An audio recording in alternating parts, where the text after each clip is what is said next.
Up next on Thursday Issues, Dr. Kiran Bhagat talks some of the extreme measures that people take to shed some weight.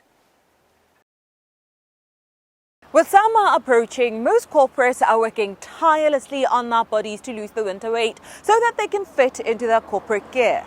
The confidence boost that comes with looking fit and feeling good will most probably have a positive reinforcement effect to want to show up and do well at work. Unfortunately, it is not everyone who loses this weight by just eating healthier and working out. Some have adopted some unorthodox means such as intravenous weight loss concoctions, teas and dental work that keeps their jaws shut to prevent eating any solids. While some people swear by these means, do they actually work, especially for the long term? As ever, this health chat is led by none other than pharmacologist and consultant cardiologist Dr. Kiran Bhagat. I think the most important thing to address first, is to understand that the majority of people that are overweight because of what they've eaten. You know, we have this notion amongst the public that my mum or my dad was big, or I have heavy bones, or that's just the way the family is. The family is like that because the family ate wrong and taught the children to eat wrong. It's very rare that there's no such thing as heavy bones. There's no such thing. It's very rare that obesity or being overweight runs in families. It's usually the dietary habits that have been instilled in you that predict whether you're going to be overweight or not. In terms of all these fat burners and intravenous infusions, the most important thing to say, and I think I'm going to take a broad swipe to say that none of them really work.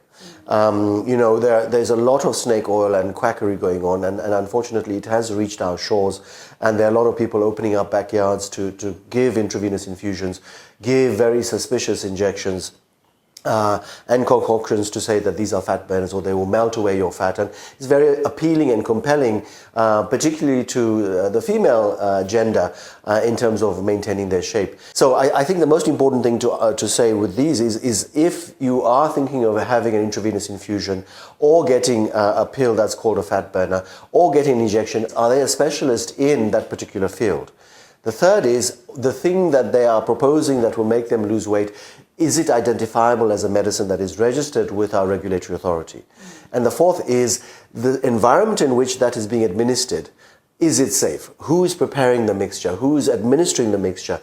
Is it sterile? Is it clean? Never mind if it's safe or effective. You know, are you putting yourself in danger simply by the fact that you're getting into an environment where a drip is being put up by somebody who's not qualified, or the situation is not sterile and clean, the needle has been reused, or the drip has been prepared by somebody who doesn't know how to add things to that drip. And of course, if there are no labels on what is being given, you already know that this is suspect. So ask the doctor or the practitioner or the health therapist, you know, are you certified to do this, rather than fall for these beautiful images that they'll present in their studio or wherever, claiming all these things, because these are on our market, particularly in our capital.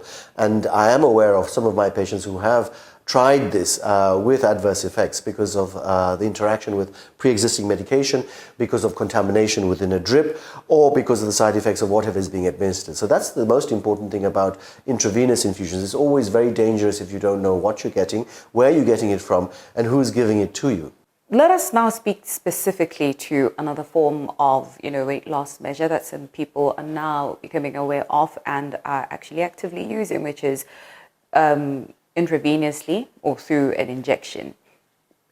Does that work? Is it safe even? I think the main side effect is the ignorance of what is being given to you. Those that have come to my attention or that have been sent to me by practitioners to ask my opinion with my clinical pharmacology hat on really are placebo. Which basically means they don't do anything. Particularly on the market are some practitioners that are injecting things into the body to say, this injection, if you come once a week, will make you lose weight. And the mere fact that somebody is injecting something into you may also give you the idea that if I'm having an injection, I must also eat right. I must also exercise together with my injections. And it's that lifestyle change that causes the weight loss rather than the injection themselves. I'm also aware that some practitioners out there, unfortunately, are also using diuretics, water-losing pills, to make you lose weight. And this is particularly before a wedding where you want to be a certain size and you literally dehydrate.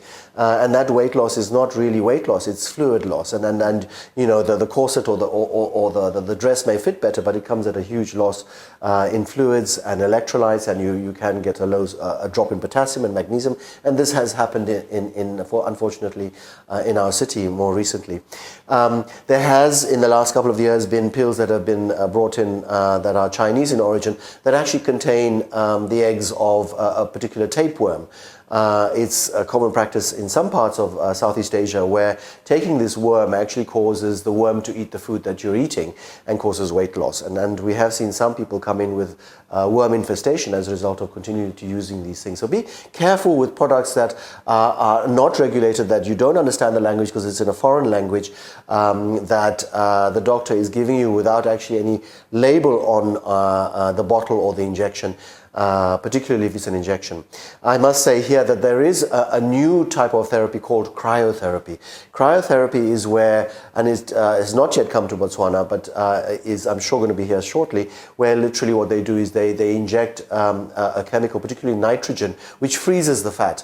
And it's called body sculpting, where you can actually freeze fat in certain parts, particularly the hips and the tummy. And what it does is it kills the fat cells, and it does cause a shrinkage and death of the fat cells. So there's a permanent weight loss. But this again is a new fad run by cosmetologists and beauticians across the border. And if you're going to go for these things, be careful, be cautious, and ask for certification and accreditation with the respective bodies.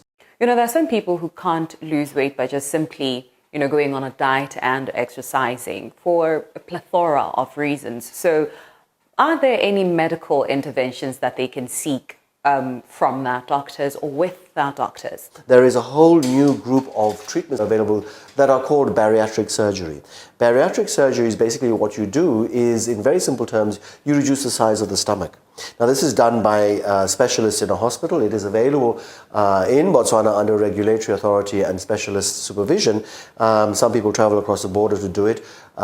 Medical aids in this country do cover it, provided we can justify that this is a medical condition. And it works absolutely amazingly. What it does simply does not allow the patient to eat too much, because the stomach fills up very quickly, because the stomach is that much smaller.